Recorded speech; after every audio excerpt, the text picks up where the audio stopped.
तो जय हिंद दोस्तों, आप सभी का स्वागत है आपके अपने चैनल राघव डिफेंस में। आज हम सब इस लेक्चर में वैद्युत आवेश तथा वैद्युत क्षेत्र से संबंधित हर वो क्वेश्चन करेंगे जो एयरफोर्स, एनडीए, नेवी, एमआर के लेवल से बहुत ही इम्पोर्टेंट है। तो दोस्तों, एयरफोर्स, एनडीए या फिर नेवी या फिर कोस्ट गार्ड के एग्ज़ाम में हमसे बहुत न्यूमेरिकल टाइप क्वेश्चन नहीं पूछा जाता है। फिजिक्स से उसमें बहुत ही ऑब्जेक्टिव टाइप क्वेश्चन पूछा जाता है। तो आज हम सब वैद्युत आवेश तथा वैद्युत क्षेत्र से objective question most of the important करने वाले हैं। हम सब इस लेक्चर में लगभग 25 क्वेश्चन को डिस्कस करेंगे और वो एग्ज़ाम के दृष्टिकोण से बहुत ही इम्पोर्टेंट है। तो चलिए, हम सबका पहला क्वेश्चन दिया हुआ है। हमारा पहला क्वेश्चन दिया हुआ है कि किसी वस्तु पर आवेश की न्यूनतम मात्रा कम नहीं हो सकती, यानी कि वह न्यूनतम मात्रा जिससे कि किसी वस्तु पर आवेश उससे कम नहीं हो सकता। तो सभी लोग जानते हैं कि आवेश, एक कूलाम आवेश कितना होता है? 1.6 × 10⁻⁻19। यह एक कूलाम आवेश होता है, इससे कम नहीं हो सकता। तो इस प्रकार से हमारा ऑप्शन नंबर ए 1.6 × 10⁻⁻19 कूलाम से कम नहीं हो सकता। तो इस प्रकार से हमारा ऑप्शन नंबर ए सही होगा। वहीं पर हम सब अपने अगले क्वेश्चन की बात करें, क्वेश्चन नंबर 2, यानी कि वैद्युत क्षेत्र। दो वैद्युत क्षेत्र रेखाएं एक दूसरे को किस कोण पर काटती हैं? तो साथियों, पहला ऑप्शन हमारा दिया हुआ है कि 90 अंश पर काटती हैं, या फिर 45 अंश पर, या फिर 30 अंश पर, या फिर डी नहीं काटती। तो सभी लोग जानते हैं कि वैद्युत क्षेत्र में जो वैद्युत रेखाएं होती हैं वो एक दूसरे को कभी भी नहीं काटती। जहाँ काटेंगी वहाँ पर उनकी दो स्पर्श रेखाएं खींची जा सकती हैं, जिस प्रकार से वहाँ पर हमको वैद्युत क्षेत्र की दो दिशाएं ज्ञात होंगी, जो कि असंभव है। इस प्रकार से दो वैद्युत बल रेखाएं एक दूसरे को कभी भी नहीं काटती हैं। तो हमारा ऑप्शन नंबर डी क्या हो जाएगा? सही हो जाएगा कि दो वैद्युत क्षेत्र रेखाएं एक दूसरे को कभी नहीं काटती। तो ऑप्शन नंबर डी हमारा सही होगा। तो फ्रेंड्स, हम सब चलते हैं अपने अगले क्वेश्चन की तरफ। अगला क्वेश्चन हमारा पूछा हुआ है कि विद्युत आवेश का क्वांटम ESU मात्रक में होता है, यानी कि एक कूलाम आवेश का ESU कितना होता है? तो साथियों, सबसे पहला आंसर दिया हुआ है 4.78 × 10⁻⁻10। इसी प्रकार से हमारा ऑप्शन नंबर बी दिया हुआ है, option number C and option number D. तो साथियों, सभी लोग जानते हैं कि यह एक याद करने की चीज़ है, इसमें कोई भी टेक्निकल ट्रिक नहीं है। तो इसका आंसर नंबर ए सही होगा कि एक ESU कितना 4.7 × 10⁻⁻10 होता है। तो चलते हैं हम सब अपने अगले क्वेश्चन की तरफ। अगला क्वेश्चन हमारा दिया हुआ है, स्थिर विद्युतीय क्षेत्र होता है। हमारा ऑप्शन नंबर ए हमसे पूछा हुआ है संरक्षी होता है, ऑप्शन नंबर बी असंरक्षी, और ऑप्शन नंबर सी हमसे पूछा हुआ है कि कहीं संरक्षी तथा कहीं असंरक्षी होता है, और ऑप्शन नंबर डी हमसे पूछा है कि इनमें से कोई नहीं होता है। तो साथियों, फ्रेंड्स, मैं आप सभी को बता दूं कि स्थिर विद्युतीय क्षेत्र होता है एक संरक्षी, यानी कि ऑप्शन नंबर ए हमारा सही होगा। तो हमारा विद्युतीय क्षेत्र क्या होता है? संरक्षी होता है। इस प्रकार से हमारा ऑप्शन नंबर ए सही होगा। तो दोस्तों, हम सब अपने अगले क्वेश्चन की तरफ चलते हैं। अगला क्वेश्चन हमारा दिया हुआ है कि एक ही पदार्थ की धातु के दो गोले ए तथा बी दिए गए हैं, एक पर +Q आवेश तथा दूसरे पर -Q आवेश दिया गया है। तो उसमें हमसे पूछा है कि एक पर +Q आवेश है और एक पर -Q आवेश है, और हमसे ऑप्शन में क्या पूछा गया है कि ए का द्रव्यमान बढ़ जाएगा या फिर बी का द्रव्यमान बढ़ेगा। द्रव्यमान पर कोई प्रभाव नहीं पड़ेगा, और ऑप्शन नंबर डी हमसे पूछा है इनमें से कोई नहीं होगा। तो सबसे पहले हम सब जान लेते हैं कि द्रव्यमान संख्या क्या होता है कि हमारा जैसे प्रोटॉनों की संख्या प्लस इलेक्ट्रॉनों की संख्या। तो इस प्रकार से जिसमें इलेक्ट्रॉन की संख्या ज़्यादा होगी उसका द्रव्यमान बढ़ जाएगा। तो यदि हम सब गोले बी की बात करें तो उस पर -q चार्ज है। इस प्रकार से हमारा क्या होगा कि बी का द्रव्यमान बढ़ जाएगा। तो ऑप्शन नंबर बी हमको दिखाई दे रहा है जो कि सही आंसर है। तो इस प्रकार से हमारा ऑप्शन नंबर बी सही हो जाएगा।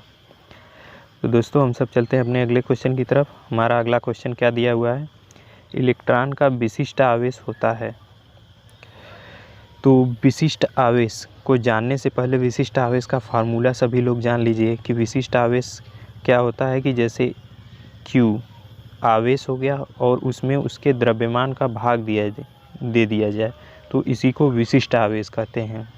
तो विशिष्ट आवेश कितना हमारा हो जाएगा कि जैसे एक इलेक्ट्रॉन का, तो एक इलेक्ट्रॉन पर आवेश कितना होता है 1.6 × 10⁻⁻19 और उसका द्रव्यमान कितना होता है 9.1 × 10⁻31।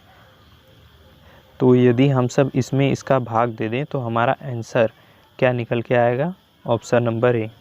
तो साथियों देखिए मैं यहाँ पर हल पूरा नहीं कर रहा हूँ क्योंकि परीक्षा आप लोगों को देना है। तो इस प्रकार से हमारा ऑप्शन नंबर ए सही हो जाएगा। आप सभी भाग दे लीजिएगा, option number A right answer आएगा। वहीं पर क्वेश्चन नंबर 7 की बात कर लें तो क्वेश्चन नंबर 7 हमसे पूछा हुआ है कि डिबाई मात्रक है। पहला ऑप्शन दिया हुआ है हमारा कि यह आवेश का मात्रक है, सेकंड विभव का मात्रक है, एंड थर्ड विद्युत द्विध्रुव आघूर्ण का है, एंड डी कोई नहीं। तो दोस्तों मैं आप सभी को बता दूं कि डिबाई विद्युत द्विध्रुव आघूर्ण का मात्रक है, जिसे हम सब P के नाम से जानते हैं। P = Q × 2L होता है। तो इसका मात्रक एक डिबाई भी होता है, और एक मात्रक की बात करें तो कूलाम मीटर होता है। तो इस प्रकार से हमारा क्वेश्चन नंबर सी का आंसर क्या हो जाएगा, सी। वही हम सब अपने 8वें क्वेश्चन की बात कर लें तो एक आवेशित चालक के सतह के किसी बिंदु पर विद्युत क्षेत्र की तीव्रता, एक आवेशित चालक की सतह के किसी बिंदु पर विद्युत क्षेत्र की तीव्रता 0 होती है, सतह के लंबवत होती है, सतह के स्पर्शी होती है, सतह पर 45 अंश पर होती है। तो साथियों मैं आप सभी को बता दूं कि जैसे एक गोलीय चालक है और इसमें कुछ आवेश हैं, तो इसका जो विद्युतीय क्षेत्र होगा वह सतह के परपेंडिकुलर यानी कि लंबवत होगा। जैसे कि यहाँ +Q चार्ज है तो इससे लंबवत की दिशा में वैद्युत बल रेखाएं निकलती हैं। तो इस प्रकार से हमारा ऑप्शन नंबर कौन सा सही हो जाएगा, ऑप्शन नंबर बी, यानी कि सतह के लंबवत होती हैं। इसी प्रकार से हमारा 9वां क्वेश्चन दिया हुआ है, एक कूलाम आवेश बराबर होता है। तो हमारा ऑप्शन नंबर ए कुछ इस प्रकार से दिया हुआ है, ऑप्शन नंबर बी, सी, डी। तो इनमें से हमारा कौन सा ऑप्शन सही हो जाएगा, ऑप्शन नंबर ए। वही हम सब अपने 10वें क्वेश्चन की बात कर लें तो 10वां क्वेश्चन हमसे पूछा गया है कि यदि गोले पर आवेश यानी कि Q बराबर हमको दे दिया है 10 माइक्रो कूलाम और सतह पर विद्युतीय फ्लक्स पूछा है। तो सभी लोग गाउस के प्रमेय से जानते हैं कि फ्लक्स फाई = क्या होता है हमारा, Q/ε। तो यहाँ से यदि हम सब मान रख दें Q/ε तो हमारा कौन सा आंसर आ जाएगा, ऑप्शन नंबर सी। तो हमारा ऑप्शन नंबर सी सही हो जाएगा। फार्मूले में एप्सिलॉन का मान आप सभी कितना रखेंगे, 8.85 × 10⁻⁻12 और हमको आवेश का मान दे ही दिया है। तो इस प्रकार से हमारा ऑप्शन नंबर सी हो जाएगा सही। वही हम सब अपने अगले क्वेश्चन की बात कर लें। अगला क्वेश्चन हमसे पूछा हुआ है विद्युतशीलता X का मात्रक होता है। पहला ऑप्शन दिया हुआ है न्यूटन प्रति मीटर, दूसरा दिया हुआ है फैराडे प्रति मीटर, और तीसरा दिया हुआ है कूलाम प्रति वोल्ट, और फोर्थ दिया हुआ है इनमें से कोई नहीं। तो इनमें से कौन सा हमारा आंसर सही हो जाएगा? ऑप्शन नंबर बी, फैराडे प्रति मीटर। ये दोस्तों रट लीजिए आप क्वेश्चन, ये बहुत ही इम्पोर्टेंट है कि विद्युतशीलता का मात्रक फैराडे प्रति मीटर होता है। तो इस प्रकार से हमने विद्युतशीलता का मात्रक जान लिया। तो दोस्तों अभी तक हमने 11 क्वेश्चन कर लिया, अभी भी हम प्लस क्वेश्चन करेंगे। तो दोस्तों यदि अभी तक आपने हमारे चैनल को सब्सक्राइब नहीं किया तो चैनल को सब्सक्राइब कर ले, ताकि इस तरह की ऑब्जेक्टिव टाइप क्वेश्चन आप सभी को मिलते रहें, जो एयरफोर्स और नेवी के लेवल से बहुत ही इम्पोर्टेंट है। तो दोस्तों हम सब अपने अगले क्वेश्चन की तरफ चलते हैं। अगला क्वेश्चन हमारा क्या है कि विद्युत क्षेत्र की तीव्रता यानी इलेक्ट्रिक फील्ड इंटेंसिटी का मात्रक हमसे पूछा है। विद्युत क्षेत्र की तीव्रता ई का मात्रक पूछा। हम सभी जानते हैं कि E इज इक्वल टू हमारा क्या होता है F/Q। तो यहाँ से हमारा मात्रक क्या निकल जाएगा? न्यूटन प्रति कूलाम। ऑप्शन की बात कर लें तो ऑप्शन नंबर ए हमारा दिया हुआ है न्यूटन प्रति कूलाम। देखिए ऑप्शन नंबर ए में थोड़ा मिसप्रिंट हो गया, या न्यूटन कूलाम रहेगा, और ऑप्शन नंबर बी दिया है न्यूटन प्रति कूलाम। इस प्रकार से हमारा ऑप्शन नंबर बी सही हो जाएगा। वहीं अपने क्वेश्चन अगले की बात कर लें, क्वेश्चन नंबर 13 यानी 13। हमसे पूछा गया कि विद्युत क्षेत्र की तीव्रता की बीमा होगी, यानी कि हमको इलेक्ट्रिक फील्ड की बीमा पूछा है। तो सभी लोग जानते हैं E is equal to F/ क्या होता है Q। F का यदि हम सब बीमा लिख दें कि mL/T⁻⁻², और Q का बीमा लिख दें Q इज इक्वल टू 80 होता है, तो एम्पियर सेकेंड। और इसको जब हम सब सरल कर देंगे तो यहाँ से हमारा mL/T⁻³ और A इन्वर्स आ जाएगा। ठीक, इस प्रकार से हमारा कौन सा ऑप्शन सही हो जाएगा? Option number B. Option number B हमारा सही आंसर हो जाएगा। तो दोस्तों इस प्रकार से हमने 13 क्वेश्चन कर लिए। चलते हैं हम सब अपने अगले क्वेश्चन यानी 14 की तरफ। 14 हमसे पूछा है कि एक प्रोटॉन एवं एक इलेक्ट्रॉन को समान विद्युत क्षेत्र में रखा जाता है, तो उन पर लगा बल बराबर होगा या फिर विद्युत बलों के परिमाण बराबर होंगे? उनके त्वरण बराबर होंगे, उनके त्वरण के परिमाण बराबर होंगे। तो दोस्तों मैं आप सभी को बता दूं कि उन पर लगने वाले विद्युत बल बराबर नहीं होंगे, उन पर विद्युत बल पर लगने वाला परिमाण बराबर होगा। तो इस प्रकार से हमारा ऑप्शन नंबर बी सही हो जाएगा। क्वेश्चन नंबर 15 की बात कर लें तो क्वेश्चन नंबर 15 हमसे पूछा गया है कि निम्नलिखित में कौन सदिश राशि है?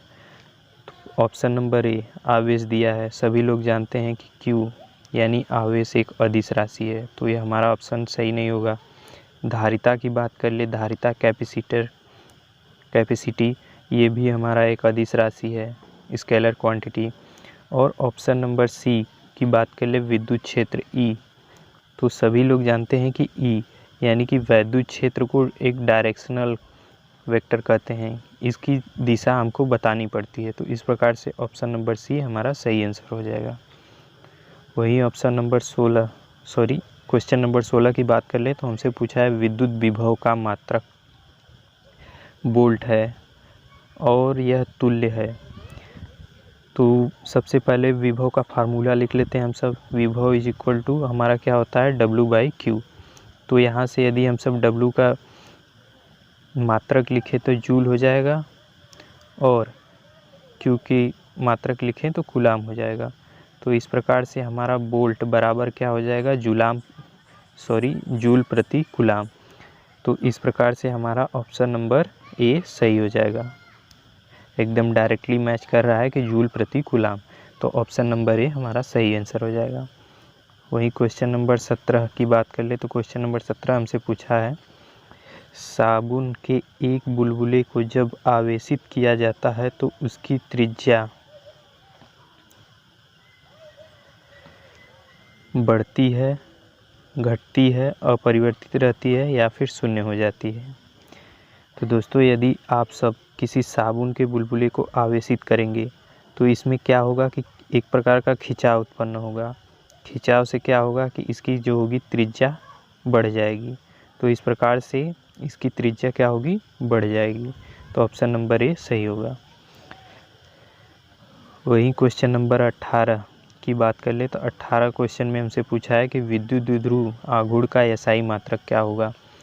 तो वैद्युत द्विध्रुव P का फार्मूला हम सब पहले लिख लेते हैं। P is equal to Q into 2L होता है। तो यदि हम Q का मात्रक लिखें तो कूलाम हो जाएगा और 2L यानी दूरी का मात्रक मीटर हो जाएगा। तो इस प्रकार से हमारा वैद्युत द्विध्रुव आघूर्ण का मात्रक क्या हो जाएगा, कूलाम मीटर। तो हमको कौन सा ऑप्शन सही दिखाई दे रहा है, ऑप्शन नंबर ए। तो इस प्रकार से हमारा ऑप्शन नंबर ए सही आंसर हो जाएगा। क्वेश्चन नंबर 19 हमसे पूछा गया है कि एक समान विद्युत द्विध्रुव पर आरोपित बल युग्म आघूर्ण अधिकतम है जबकि द्विध्रुव की अक्ष तथा क्षेत्र का बीच के कोण क्या होगा। तो सबसे पहले आप सभी लोग जान लीजिए कि बल युग्म, द्विध्रुव पर बल युग्म के आघूर्ण का फार्मूला क्या होता है। तो इसको टाउ से प्रदर्शित करते हैं और इसका फार्मूला क्या होता है, PE साइन थीटा। तो यह अधिकतम कब होगा, जब साइन थीटा का मान अधिकतम होगा। तो इस प्रकार से साइन थीटा का मान अधिकतम 1 होता है। एक वो भी कब होता है, साइन 90 डिग्री का मान 1 होता है। तो इस प्रकार से हमारा ऑप्शन नंबर बी सही आंसर हो जाएगा, 90 अंश। वही हम सब अपने क्वेश्चन नंबर 20 की बात कर लें तो किसी घिरे सतह पर विद्युत फ्लक्स के भीतर स्थित कुल आवेश कितना होगा। तो साथियों, यह गॉस के प्रमेय का मोस्ट इम्पोर्टेंट क्वेश्चन है। तो यह क्या होता है कि किसी घिरे हुए आवेश, जैसे मान लीजिए कि Q आवेश है और उससे घिरा हुआ है, तो उसका वैद्युत फ्लक्स कितना हो जाएगा, Q/ε गुना होता है। घिरे हुए आवेश का 1/ε गुना होता है। तो इस प्रकार से ऑप्शन नंबर ए सही हो जाएगा। वही हम सब अपने क्वेश्चन नंबर 21 की बात कर लें तो किसी अचालक पदार्थ के गोले को आवेश देने पर वह वितरित होता है। तो सबसे पहले अचालक गोले को जान लेते हैं कि जिस पर कोई चार्ज न हो और न तो वह चार्ज ले और न तो दे। तो इस प्रकार से यदि हम अचालक पदार्थ को चार्ज देंगे तो वह लेगा ही नहीं, तो उसके सतह पर क्या फैलेगा, क्या उसके अंदर फैलेगा। तो इस प्रकार से ऑप्शन नंबर डी हमारा सही हो जाएगा। वहीं क्वेश्चन नंबर 22 की बात कर ले हम सब। तो क्वेश्चन नंबर 22 हमसे क्या पूछा है कि किसी पदार्थ से बने असीमित आवेशित पतली चादर की सतह के निकट स्थित किसी बिंदु पर विद्युतीय क्षेत्र का मान होता है। तो साथियों, चालक पदार्थ से बने असीमित आवेशित चादर के बारे में पूछा है कि इसके निकट, मान लीजिए कि यहाँ बिंदु P पर वैद्युत क्षेत्र की तीव्रता यानी E का मान पूछा है। तो वो कितना होता है, σ/ε गुना। तो इस प्रकार से हमारा ऑप्शन नंबर बी सही हो जाएगा। वही हम सब अपने क्वेश्चन नंबर 23 की बात कर ले। जब किसी वस्तु को आवेशित किया जाता है तो उसका द्रव्यमान क्या होता है, बढ़ता है, घटता है, अचर रहता है, बढ़ या घट सकता है। तो दोस्तों, हमने पिछले वाले क्वेश्चन में आपको बताया था कि जब किसी वस्तु को आवेशित किया जाता है, यदि उसको पॉजिटिव यानी धनावेशित किया जाता है तो उससे इलेक्ट्रॉन को निकाला जाता है, यानी कि उसमें इलेक्ट्रॉनों की संख्या कम होती है। इलेक्ट्रॉनों की संख्या कम होने का मतलब कि उसका द्रव्यमान घटेगा। वही यदि हम सब उसको इलेक्ट्रॉन देकर आवेशित करें तो उसका क्या होगा कि द्रव्यमान बढ़ेगा। तो इस प्रकार से हमारा ऑप्शन नंबर डी सही हो जाएगा, बढ़ या घट सकता है। तो दोस्तों इस पीडीएफ में हमने 23 क्वेश्चन टोटल किए, वो भी एयरफोर्स, कोस्ट गार्ड और एनडीए के लेवल से बहुत ही इम्पोर्टेंट क्वेश्चन है। तो दोस्तों यदि अभी तक आपने हमारे चैनल को सब्सक्राइब नहीं किया तो इस चैनल को सब्सक्राइब कर लें, ताकि आप सभी को लेटेस्ट क्वेश्चन मिलता रहे। मिलते हैं हम सब अपने अगले लेक्चर में, तब तक के लिए धन्यवाद।